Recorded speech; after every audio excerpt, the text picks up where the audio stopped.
Hi, everyone. Welcome back to the Hack Summit. We're here today with a very special guest, Stephane Kasriel. So Stephane is the CEO of Upwork, which is the largest online workforce in the world. It was formerly known as Odesk and Elance, so you might have heard of them. Stephane has a computer science degree from Stanford, and he's the author of the book Hire Fast and Build Things. Just to give you an idea of the scope of Upwork, over 4 million businesses and 10 million freelancers have tapped into Elance and Upwork and Odesk to hire and work online. So just a massive community, one of the largest developer communities in the world. And the freelancers on Upwork are earning more than $1 billion per year through those sites.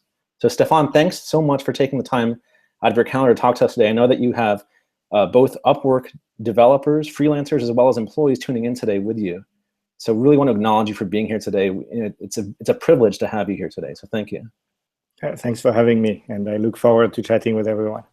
Great. So just to give you guys some context, I'm actually a customer of Upwork. Love the service. I use it to build some MVPs for projects when I was just getting started out, kind of refreshing my skills as a developer in San Francisco. So I built some minimum viable products for services that are analogous to the Hack Hands mentoring service that I originally created. And it was extremely helpful to have Upwork developers accessible to me. Actually, I remember the cost savings of using those developers was just tremendous for me. So Stephane, thanks for, I just want to personally acknowledge you for that. So thank you. Cool, great to hear that you're a client.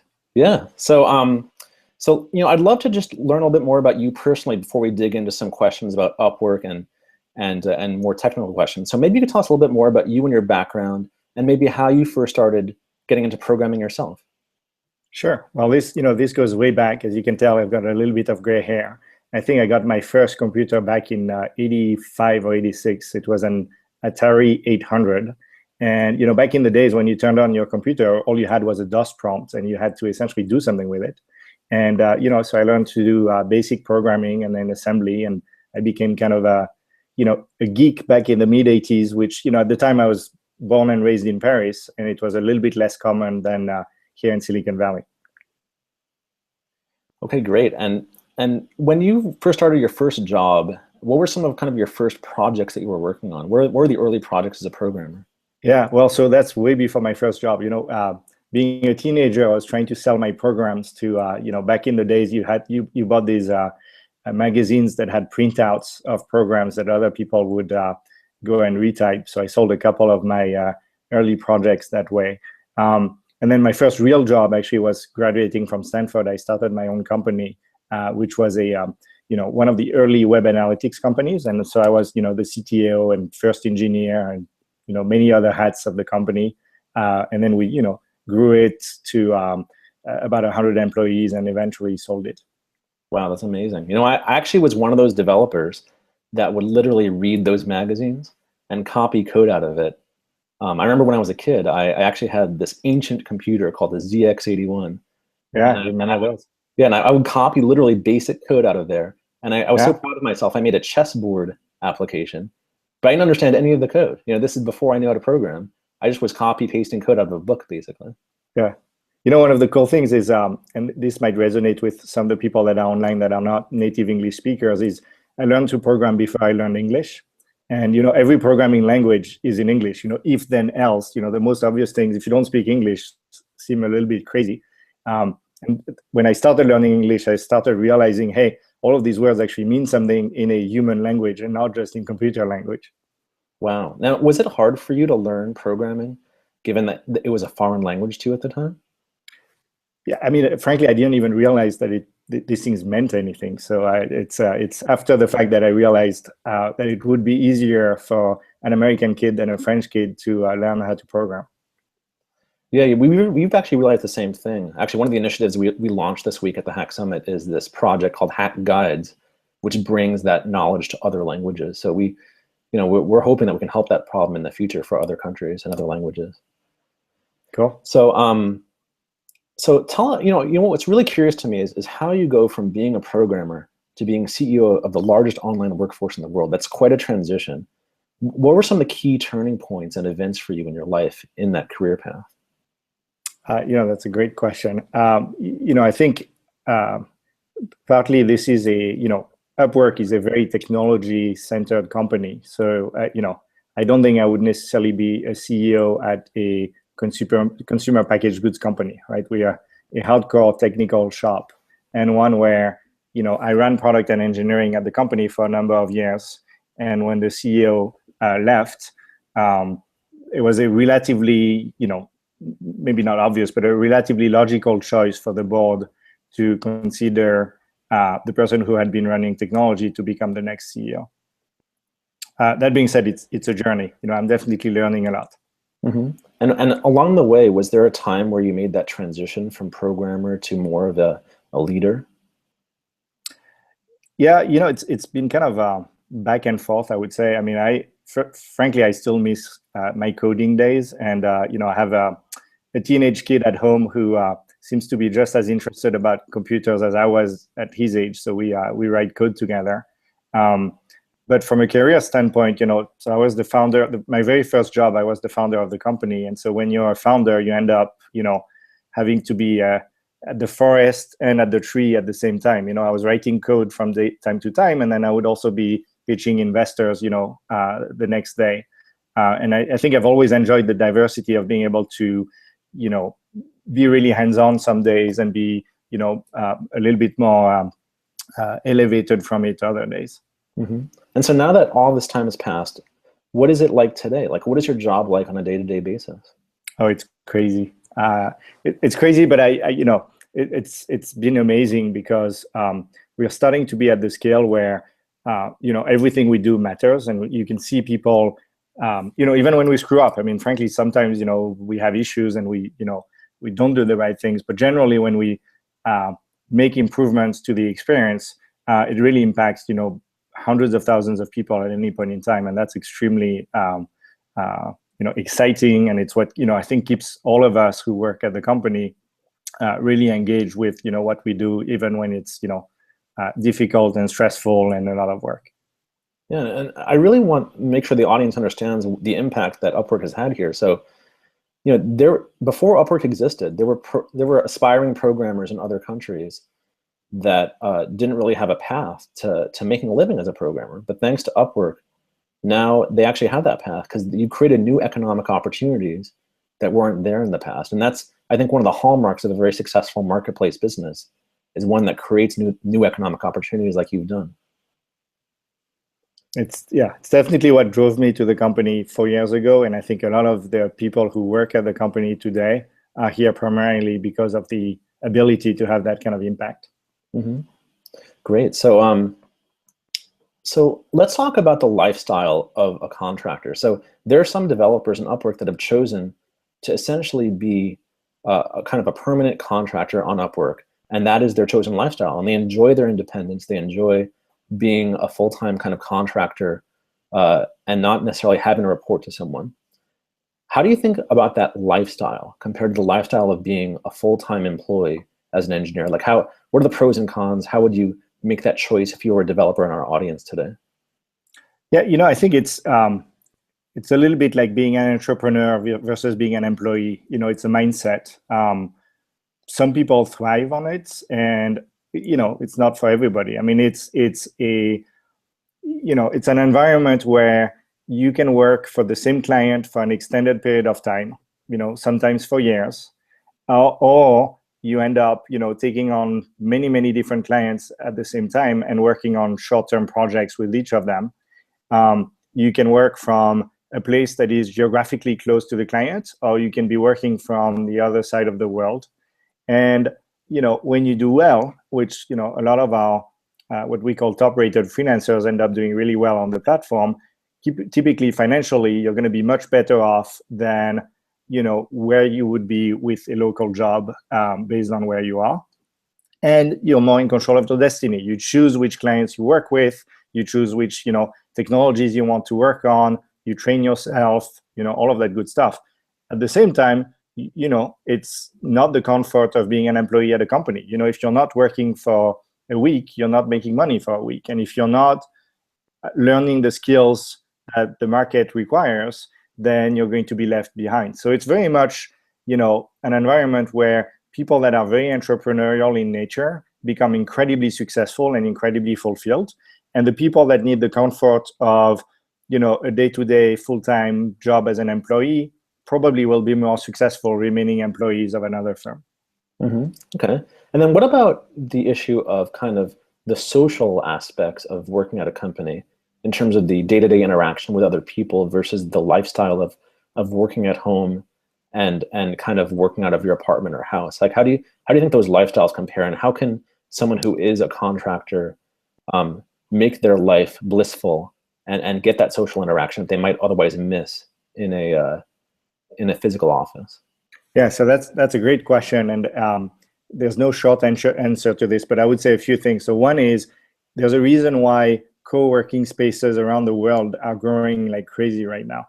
It's precisely because there are millions of people, obviously not just on Upwork. I mean, we're just one of the ways that people build these, distributed team environments, but it is a growing trend. And so the reason why you see these co-working spaces, pop everywhere is because people enjoy working from home maybe a couple of days a week, but not, every day of the week for years and years. It does become lonely. And so you see a lot of people, go to Starbucks, go to the co-working space, and commingle with people that are not necessarily working with the same client or working on the same project as themselves, but that are, like-minded individuals that have the same interests. And you see people like, sharing best practices and talking about their lives and just socializing. So that's one thing that happens. Another one is within the company itself. So typically clients that, embrace this distributed team model, they build, the digital version of the water cooler, right? It's really like, how do you recreate in a virtual environment the same type of, social relationships that you have with people when they are local to each other? And, companies that, like us, I mean, we've built Upwork as a company using our own platform. Most of the people who work at the company are, not based in our San Francisco or Mountain View office. They're working from, different countries around the world. And we try to build an environment where they're, feeling at home. They're feeling like they're part of the company, just like everybody else. And there's a way for them to, socialize. And we travel a lot, and we get people to come to California, and we go visit people in, random places in the world. But clearly this, social interaction does matter. The other thing that's helped a lot in the last few years is, the ability to do, virtual events, like what we're doing right now. I mean, we're doing a virtual conference around the world with, amazing, virtual video conferencing equipment. And that has made a big impact compared to, what you could have done, 5 or 10 years ago. I absolutely agree. Great. So let's turn this question on its head. So we talked about the pros and cons of being a contractor versus an employee. Let's talk about it from the company side of things. So let's say you're a company and you're thinking about hiring a full-time staff to build a project compared to outsourcing it and having it be built by contractors. How would you go about making that decision if you were a company? That's a great question, but let me start by making sure we agree on a term you just used, which is outsourcing. It's common knowledge that you should never outsource something that is core to your business, right? So you can outsource, paper processing and, things that need to be done, but they're not, part of the intellectual property that you're delivering. Typically, if you're a technology company, your engineering is not, it is core. It is not something you would ever outsource. The way, successful businesses work on Upwork is by considering that the people that they hire remotely, so their virtual teams, are not outsourced members. They're part of the core team of the company. They're just part of the core team without physically being present in the office. And, you see hundreds of companies doing this, some of which have actually presented at this event, that have, their engineering teams be distributed, quite often from day one. A lot of these companies are coming from the open source world, where open source communities have always been distributed. And I think you'd be hard pressed to think that they're, outsourced in the negative sense of the term. So I think the point is, if your company trying to build a stellar engineering team, if you're based in Silicon Valley, there's just not enough engineers. There's just a reality, Facebook, Twitter, LinkedIn, Google, et cetera, everybody is going after the same fish that you're going after. And if you're somewhere else outside of Silicon Valley in the middle of the country, chances are there's not enough engineers, period, because they just don't live where you are.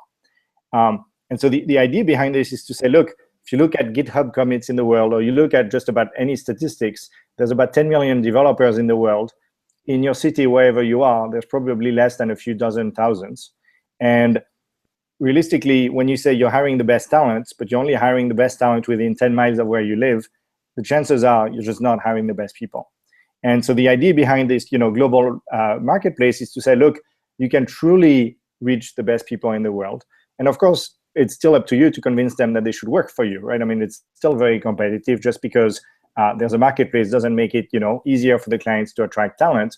But at least now you've got access to this, global pool of engineers instead of just, the people that are within a, 15, 20-mile radius of you. But I think that's very different from outsourcing. The traditional outsourcing is you go write, a spec or big, very detailed RFP, and you hire an agency based in, Eastern Europe or India or what have you, and then they do all the work and they submit a finished product to you, and you hope that the quality of the code is good, but really you have had very little interactions along the way.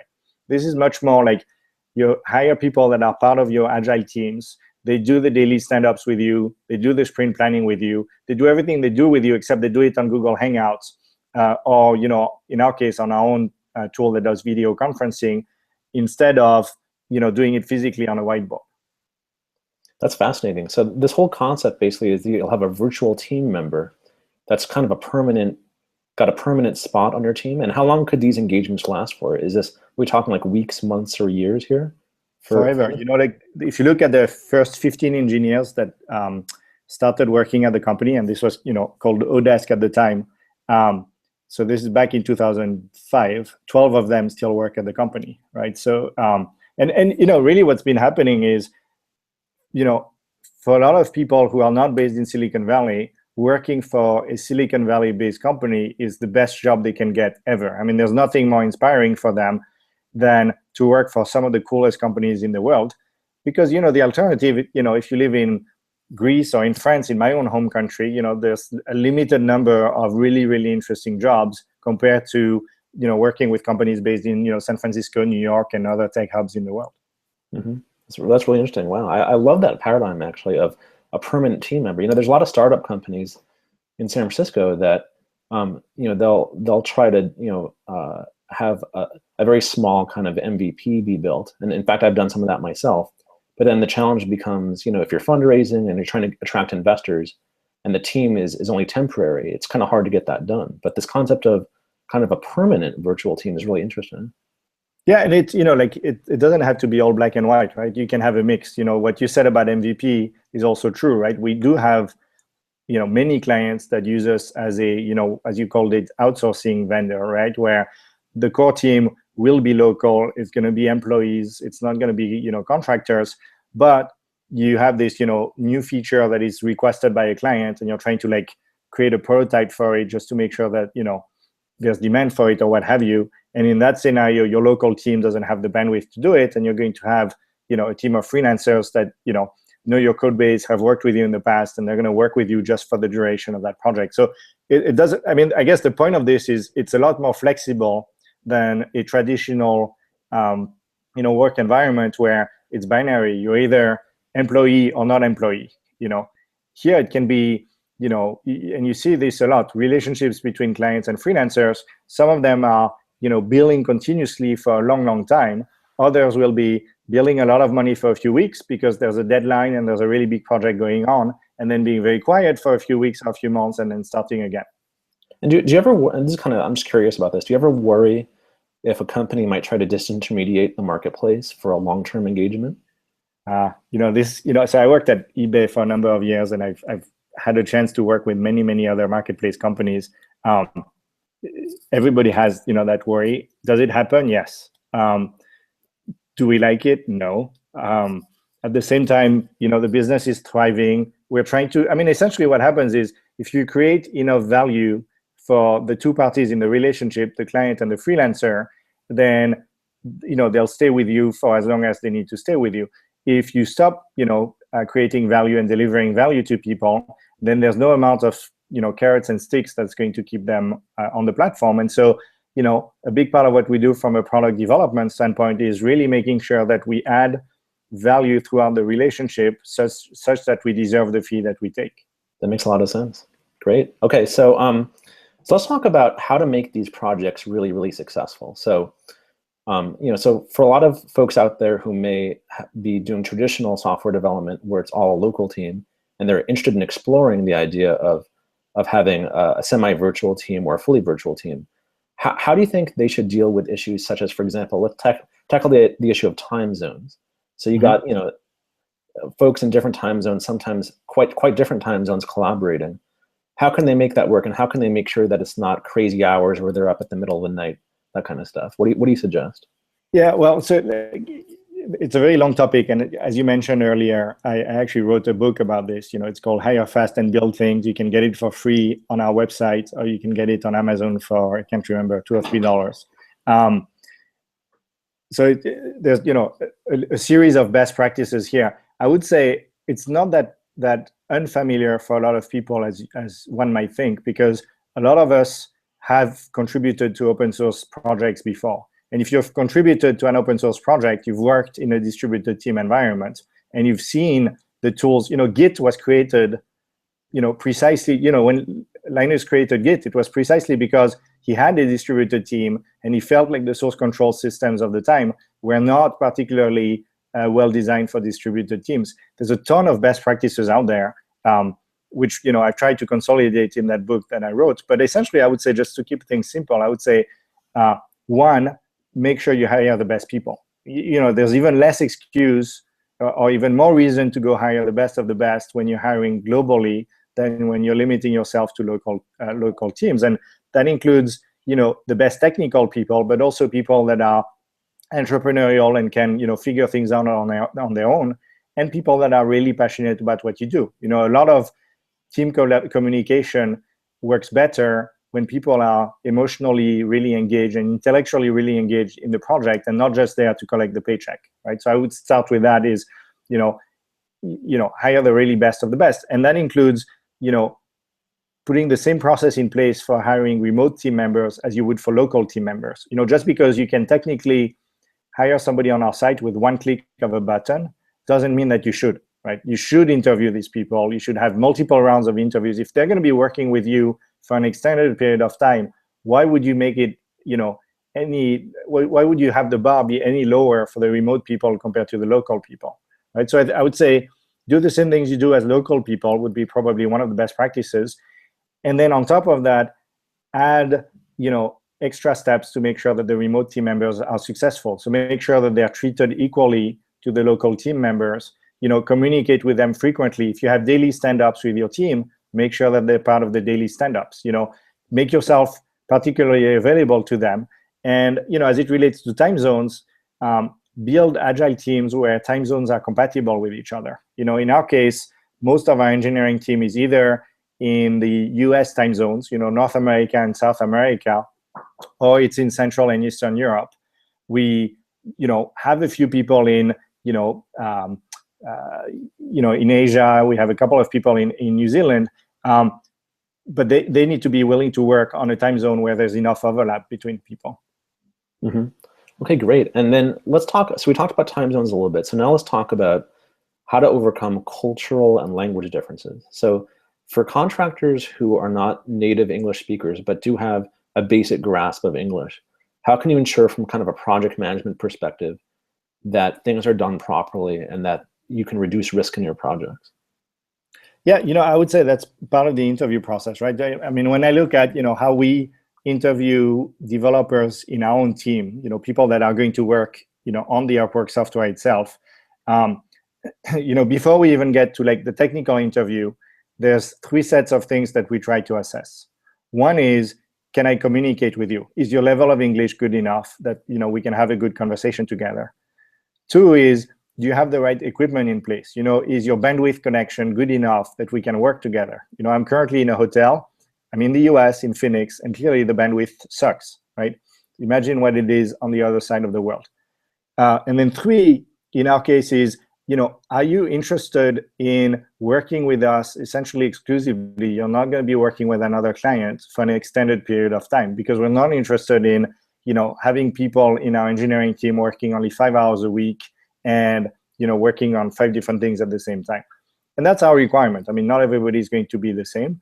But these things are, must-haves for us to be successful. And I would say, around the world these days, there are, many really amazing engineers that, speak English, like me. Not, I'm not a native English speaker, but I'm, decent enough that most people understand what I'm talking about most of the time, and who have, the skills to be able to communicate with an English, speaking and US-based company if needed.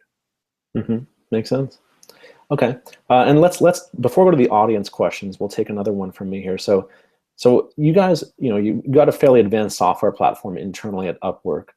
What are some of the best practices that you guys use internally for that internal platform that you guys are building in terms of software development best practices that our audience might be able to learn from? Sure. And that's, frankly, also part of the book that I wrote. But the idea behind, we're not a recent company, right? Elance was founded in 1999.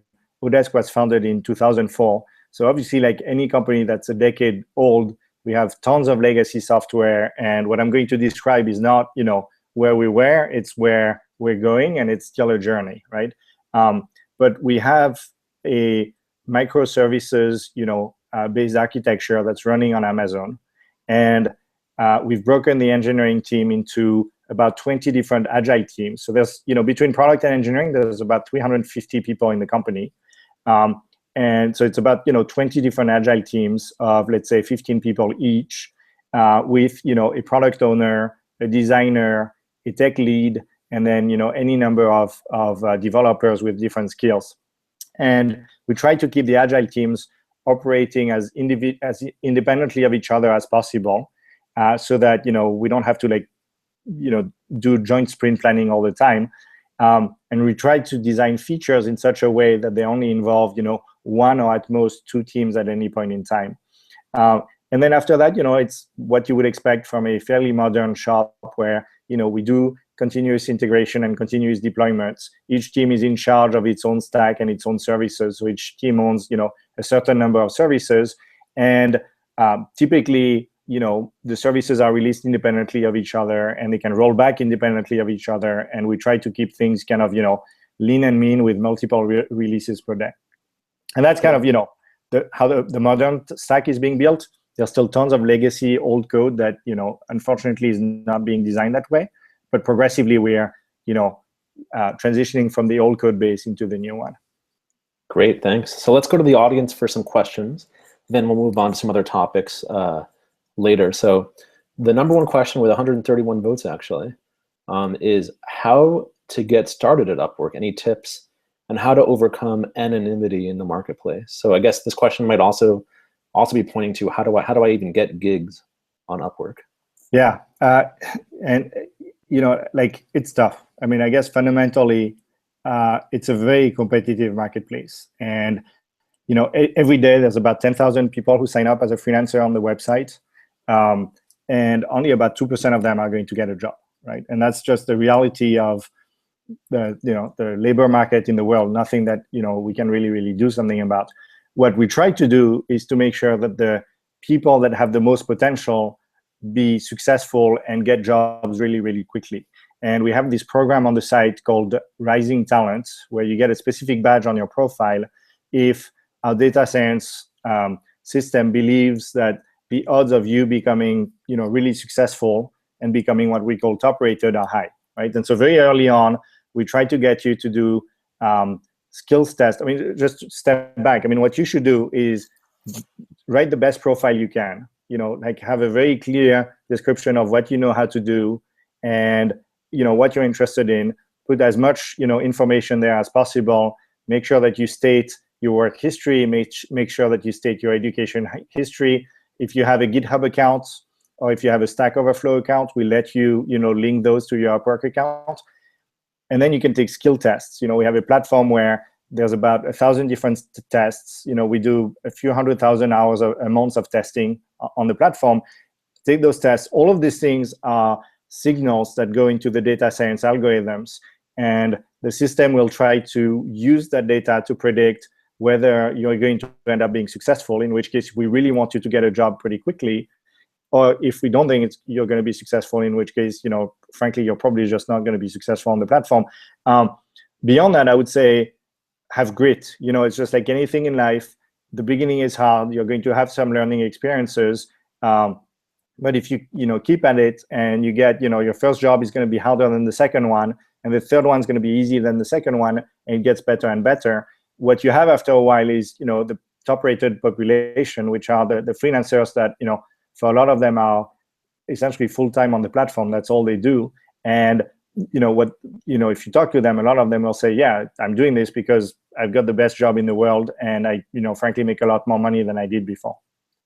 And from Upwork's perspective, is this marketplace business constrained on the number of company jobs that are posted, or is it constrained more on the number of quality freelancers that are available? Where do you see the constraint in the marketplace? No, that's a really good question, and it depends, I guess, is the answer. We operate in about 80 different categories, and then within each category, there are 3 levels of jobs, what we call entry level, intermediate, and expert. So right there, you've got 240 combinations. And then you add on top of that the fact that, the actual taxonomies tend to be even more precise than this. We have about 3,000 different skills on the platform today. And so, it depends. There are some categories where we're very demand constrained. There are some categories where we're more supply constrained.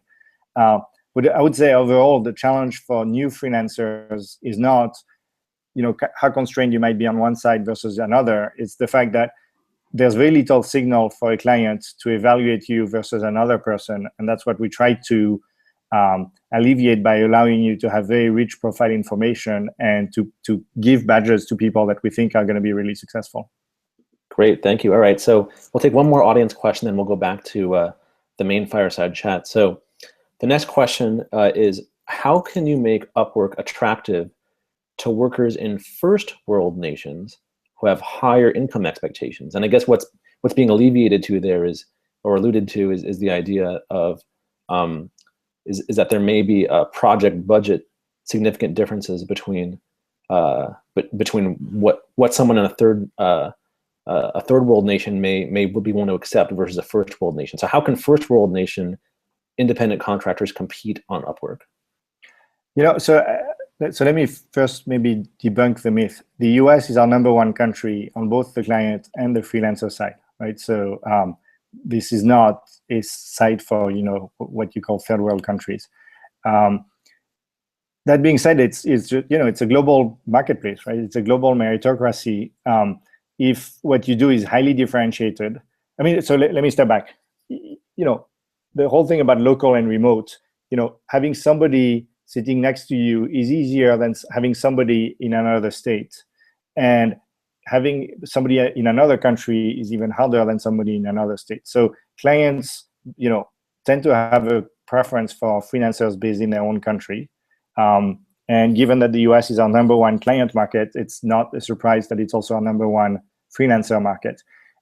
At the same time, if what you do is fairly undifferentiated, meaning that there's little difference between you and somebody who might be based in a lower cost country, and you're bidding at the same amount, at an amount that is significantly higher than them, then why would the client hire you, right? And so it really depends on the jobs. If your skills are hard to find, you're a mobile developer, you're a data scientist, you're doing fairly high-end, CTO level type of work, then it doesn't really matter where you're based in the world. You'll find clients that are willing to pay for your service. Doesn't mean that every client wants to pay for the service, but you don't want to work with every client anyway. If what you do is much more entry-level stuff, we don't just do development. We can do anything from customer support to data entry. Things that are much more, undifferentiated. And there, it's true that if you live in the Philippines, it's easier for you to make a living than if you live in the middle of New York City, for instance. Makes sense. Thanks. Okay, so back to the main fireside chat here. So recently, you rebranded Elance and Odesk into Upwork. So what was the philosophy behind that rebrand? So we had the merger between Elance and Odesk in early 2014, and we had plans of what we wanted to do, and we iterated on the plans for a few months, and then eventually we realized, look, the best thing we can do for our community is to have a single site moving forward, so that we can put all of our engineering resources on one site, instead of continuing to essentially write the same feature twice on two different technology stacks. And when we made that decision, there was a question of, okay, so which name do we keep? Do we keep Elance? Do we keep Odesk? And both communities, like many marketplaces, our community is really passionate about the company, really passionate about the brand. And if you talk to the Elance community and you ask them like how they felt about joining Odesk, or if you ask the Odesk community how they felt about joining Elance, you had pretty allergic reactions on both sides. And so we thought, hey, look, we're rewriting the platform almost from scratch anyway. We're spending a year and a half of doing nothing except merging the two sites. Let's use this opportunity to start with a fresh brand and a fresh name. And so it's a little bit of a bet in the short term. I mean, obviously the name, the two old names had significant level of awareness within the development community. The new one is brand new. So there's a little bit of a short-term bet, but we've made this decision thinking about the next 10 years as opposed to the next 10 months, and I think that's the right decision. Yeah, I love it. Great. So so let's say you're an aspiring engineer in our audience who's looking to kind of advance in his career either through being an independent contractor or a full-time employee. Do you have any kind of just general tips for what's worked for you in your engineering career path, and where you see developers struggling, where they could do better, like in just general best practices for aspiring engineers? Sure. I would start with the probably the biggest thing that has changed in the last 10 or 15 years is the speed at which skills evolve has just accelerated dramatically. And so I would say like probably the number one thing I would say to a young engineer is think about your engineering degree as a license to learn, as opposed to as a established fact about your superiority for the rest of the world. Like you'll learn new languages and you'll learn new frameworks every couple of years at most, if not faster than this. And you need to be able to expose yourself to this. And I think that's particularly true if you decide to take on the freelancer career, because as a freelancer, you end up having to sell yourself, and your skills very regularly. And so you need to keep them. You need to understand where the demand is going to be coming from. Teach yourself those skills. There's a reason why there's a lot of synergies between what we do and what online learning companies like Pluralsight do. It's because you're going to do a few jobs and then realize that the world is moving to a new type of skills that you don't have yet. You're going to train yourself on those skills, and then once you have those skills, you're going to be in high demand, being able to ask for fairly high rates, and then be able to do more jobs, right? So I think that's probably one of the biggest things. The other big thing, if you decide to become a freelancer, is that you are an entrepreneur. It's not just that you need to be a really good engineer. You need to be a really good engineer who knows how to build their reputation, how to market themselves, how to sell themselves to a client, and frankly, how to keep the client happy. There's some really hard to please clients in the world, just like there's really hard to please bosses in the world. It's no different. And here, your reputation is really transparent. If you do well on the platform, you're going to get very positive feedback score, and you're going to get invited to a lot more jobs. You're going to be able to increase your rates over time, and you're going to become top rated. If you're a really, really good engineer, but you're always right and the client is always wrong, and you make your clients feel miserable about working with you, then chances are you're not going to get the type of feedback that you want to have, and you're not going to be successful on the platform. So I think it's the combination of be really agile in learning new skills, understand where the market is going, be willing to learn, and manage yourself as you would manage a startup. Like you are, as a freelancer, a startup of one, and potentially a startup of many. I mean, obviously, a lot of freelancers on our platform end up creating agencies and hiring people that work for them. But you are a startup, and your reputation is everything. Yeah, I really like what you said there about transparency and how your reputation is transparent on the platform. I think that actually rides a general trend I've been noticing, where startups plus larger companies are starting to embrace the idea of transparency more and more. Like a good example of this is there's a company called Buffer in San Francisco where they've gone to a radical extreme on transparency for their company. They've actually disclosed equity, salaries, everything for all their employees. They also have all their metrics, revenue, dashboards available to the public. And they built that from the ground up as a company. So that's a very extreme case of that. Yeah. And there's lesser extreme cases. Like at Pluralsight, we're very transparent as well in other ways. And so I think I'm seeing a trend now where the shift to transparency is starting to engender trust, because the more transparent you are, the more trust there is, because all the data is out there and it's freely accessible to everyone. Is that what you're noticing as well? Yeah, absolutely. Just, like a small anecdote on Buffer is they had an office and they just closed it. So talk about being virtual and taking it to an extreme. They've always had a distributed environment, but recently they decided, hey, we have this office, nobody shows up anymore. What's the point? We could save a lot of rent, so they decided to shut it down.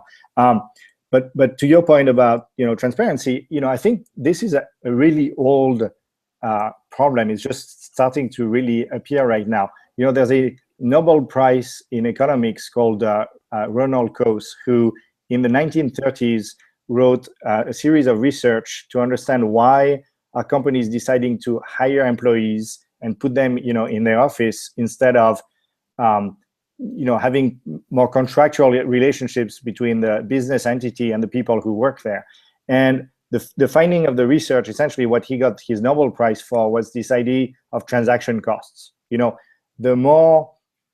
harder it is for the firm to agree with the individual about what to do, the more likely it is that they're going to have an employee relationship. And the idea being that, if it takes you a lot of time and money to agree to something, then you want that relationship to be full-time and ongoing for an extended period of time. If, however, the transaction costs go down, then it's actually much more beneficial for both parties, both for the firm and for the individual, to have a contracting relationship. And it's pretty obvious why. As the firm, you have to pay the salary for the person even if you don't need them at any point in time. And as the contractor, you're being quite often employed to do things that are not that interesting to you, and potentially you're not making as much money as you could if you could work with multiple clients at the same time, right? And so this whole notion of transaction costs is what and we're not the only ones in the world, but that's what we try to reduce, right? So trust is one of the 3 or 4 sources of transaction costs. Why do we interview people? It's because we don't trust their resumes. Why do people, ask us questions when we interview them? Is because they don't trust us as an employer brand. And that makes perfect sense because there's not enough transparency there. In a marketplace like Upwork, the clients rate the freelancers rate the clients. It's very transparent, it's very open. And as a result, even for short-term projects, and there's a lot of really short-term projects on the platform, you have that level of trust that's embedded in the system. The transaction costs are lower, and so you're able to do these engagements that you couldn't do otherwise. That's great. Wow. And have you started to embrace transparency-related ideas internally as well within Upwork? Well, I think, we, as I mentioned, we are, pretty big clients of our own system. The company has about 900 people in it, but it's 250 employees and 600 and also freelancers. And so, people use the system all the time. People, can see each other's, work all the time. I mean, generally, it's a very open culture. We share, when we do all hands, we share the full financial status of the company. When people get promoted, it's pretty clear, who gets promoted by whom for what. There's a lot of 360 feedback being involved. So yeah, I think we're trying to embrace, without necessarily going to the complete radicalism that Zappos or Buffer have gone through. I think we're trying to embrace fairly modern management techniques that are pushing the envelope to the 21st century. That's great. I love it. So, so you've recently kind of announced a new product called Upwork Pro. Can you give us an overview of what that is, and what are some of the lessons learned in the past and challenges that Upwork had that this is addressing? Sure. Yeah, it's something that we've heard from clients for a number of years. Like many technology companies, we have a roadmap that unfortunately doesn't ever seem to decrease. It's like playing Tetris at the game level 9. It's no matter how much you remove from the pile, it seems like there's more and more good ideas coming at the back. But this one specifically, what we've heard from clients time and time again is, look, I'm not an engineer myself. How do I hire good engineers? Or, I am an engineer, but I don't have time to do this kind of stuff. Like, can you find me 2 or 3 really good candidates? I don't want to go through the hassle of, like figuring out the best practices of how to, engage freelancers through your marketplace. And essentially what this is saying, look, a lot of the recruiting industry and the staffing industry, which are, kind of the underlying industries underneath us, tend to be really people heavy. They're very service driven industries. And there's a lot of hand-holding of the clients. Because we come from a technology background, we've taken the completely low touch approach where everything is automated. It's all data science, the freelancers being matched to jobs and the clients being matched to freelancers. And that's great, but sometimes humans want to talk to humans, and that's what Pro is about, right? It's this idea that if you either don't have the skills or you don't have the time to find a really amazing mobile developer, as an example, then you can pick up the phone, call somebody at our company, and that person will understand your requirements and will do sourcing and screening for you. And at the end, you still have to choose which freelancer you want to work with, but you're not starting from scratch, and it takes a lot less time. And we're going to find you people that we know are going to do a really good job because of their experience on the platform and because of all sorts of data points that we have about them. Mm-hmm. Great. Okay, so recently I've noticed that Uber, for example, as a marketplace for taxi drivers, or ride sharing as they call it, there's been some talk of class action lawsuits involving Uber for the whole 1099 versus W-2 controversy that they're going through, where they're trying to decide how to categorize their workforce. So I was wondering if you have any thoughts on that, because I know, like, for example, I was talking to Microsoft a while ago, and I know they were trying to figure out how do we embrace the Uber economy, especially given these 1099 versus W-2 issues and how that may affect kind of legal issues down the road. So there's a lot of companies kind of thinking about this at a bigger scale. So how do you think about this whole issue? So obviously I can't comment about Uber specifically, but the law in the US is relatively clear. It's not, it's law, so it's not completely black and white. As an engineer, you tend to want things to be, can I write an algorithm to exactly map what the law does? And for better or for worse, that's not how the legal system works. But it's relatively clear. You've got jobs that are clearly 1099, and you've got jobs that are clearly W-2, and then you've got a little bit of a gray zone in the between. And our primary focus at this stage is to just make it easy for our community to follow the rules of the game, right? And so, for instance, if you are a client of the Upwork Enterprise product, which is kind of the higher end version of this, we do what's known as classification for you. And classification is the process by which you determine whether somebody should be 1099 or W-2. Now, and we indemnify the enterprise clients against misclassification. So we offer the entire service so that they don't have to deal with it. What makes things, frankly, more complicated is that we do this in 180 countries. And, as much as people seem to complain a lot about the US, it's actually fairly well documented. It's not as easy to do in certain other parts of the world. Makes sense. Okay, great. So last question from me is, just in terms of like takeaway best practices for our audience, are there any kind of best practices from your book, Hire Fast and Build Things, that you'd like to impart to our audience members so that they can take these best practices home for their projects? Yeah, so I think there's best practices on both sides. What to do as a freelancer, what to do as a client, right? I mean, what to do as a freelancer, I would say, is figure out what you are. Like, what is the service that I, Stephane, am selling to the world? And is that a service that is differentiated and valued? Is there demand for it? At what price is that demand? Is this something that, I think is what I'm worth? Or do I need to go figure out what else I should be offering, right? So figure out what you are, train yourself on it, go to the Pluralsight, sites and go take as many online courses as you need to, get certified, become really, really amazing at what you do, because that's what it's all about, being amazing at what you do. That's one thing is, figure out what is the service that you want to deliver. The second one is, make sure that you understand that there's two parts of what you do. One is doing the job, and two is, the whole marketing yourself around the job, getting clients to want to work with you in the first place, and then making sure that they're very happy with your work at the end. Get credit for what you do. And, it's true when you're an employee as well. If you want to get paid more and you want to get promoted, there's a little bit of, like schmoozing around and socializing yourself that needs to happen. It's just much more explicit in an entrepreneurial setting. Like if you're a startup, you need to make your investors happy.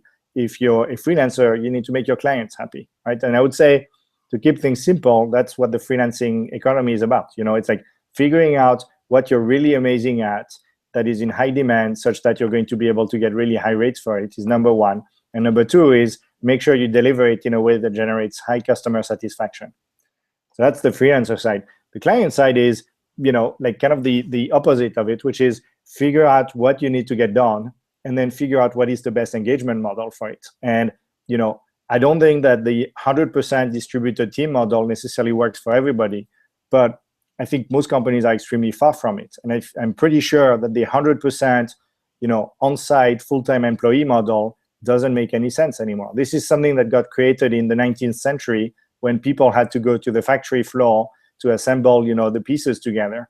In the modern knowledge work economy, the chances of you, having the best engagement model by forcing people to be working 9 to 5 physically in your office as a full-time employee makes absolutely no sense. So it's finding, what are the skills that you need, what is the best engagement model for it, and be willing to try new things. This whole distributed model, there's a learning curve, just like there's a learning curve for everything else. There's huge amounts of benefits, which are you're going to get, really amazing people that are incredibly committed and loyal to your company, and you're going to build, like amazing products out of it. But you need to be willing to give it a try and give yourself a chance to make it work.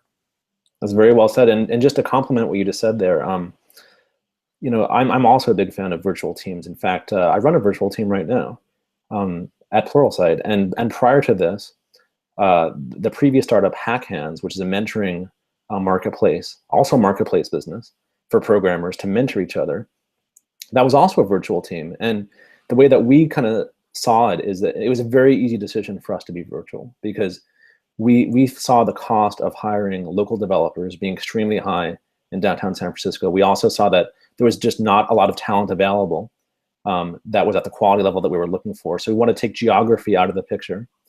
So we actually decided to center on Brazil as our choice for our talent. We had several co-founders who originally were Portuguese who came from Brazil, and that actually kind of helped with a lot of the translation and the language challenges that we had there.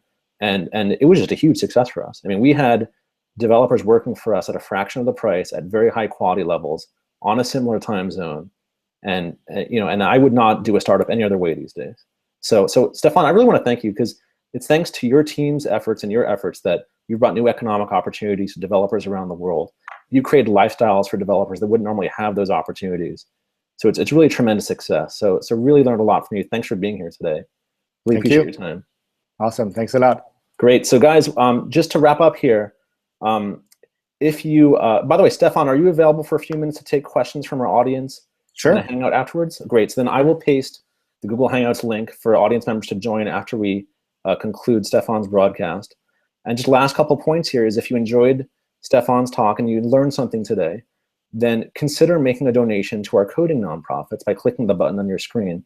You'll make a difference for developers around the world and for important nonprofits who are on missions to help developers through education, diversity, government, refactoring, and many other important initiatives. So thanks a lot for that. And Stephane, it's great meeting you. Good to meet you too. Thank you.